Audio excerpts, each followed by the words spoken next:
नाज़रीन, ये बात तो आपके इल्म में बखूबी थी कि आज हज़रत मौलाना मोहम्मद कलीम सिद्दीकी दामत बरकातुहुल आलिया के केस की सुनवाई थी और ATS की ये मांग थी अदालत के सामने उनके वकला की कि हज़रत मौलाना कलीम सिद्दीकी को रिमांड पर दिया जाए। 12 दिन का रिमांड वो लोग मांग कर रहे थे, लेकिन कल अदालत ने नकार दिया था। उसके बाद आज फिर से सुनवाई हुई और दोनों जानिब के फरीकैन के वकला ने काफ़ी ज़ोरदार बहस की, लेकिन आखिर में अदालत ने यह फैसला किया कि हज़रत मौलाना कलीम सिद्दीकी को 10 दिन के रिमांड पर ATS को सिपुर्द किया जाता है। नाज़रीन, ये खबर मुझे असर के बाद ही पहुंच गई थी, लेकिन तस्दीक शुदा होने तक मैंने इस खबर को शेयर करना मुनासिब नहीं समझा।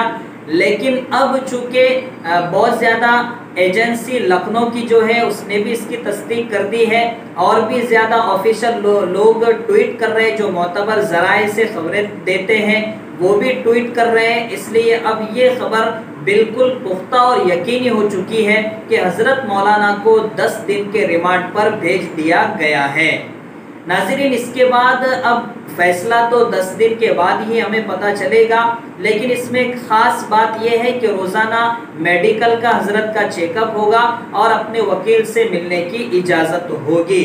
तो नाज़रीन, 10 दिन के बाद अब पता चलेगा पूरी इंक्वायरी करने के बाद कि हज़रत वाला पर क्या फ़ैसला दिया जाता है। तब तक के लिए हम लोग दुआएं ज़रूर कर सकते हैं और जो लोग हज़रत का केस लड़ा रहे, ख़ास करके जमीयत उलमा अरशद मदनी, जमीयत उलमा महमूद मदनी और जो वकला उनके लिए केस लड़ रहे, अल्लाह उनका हामी व नासिर हो, उनका मददगार हो। दुआएं करें, हम दुआ कम से कम दुआ तो हम ज़रूर कर सकते हैं और जो लोग कोशिशें कर रहे हैं उनके लिए भी ज़रूर दुआ करें।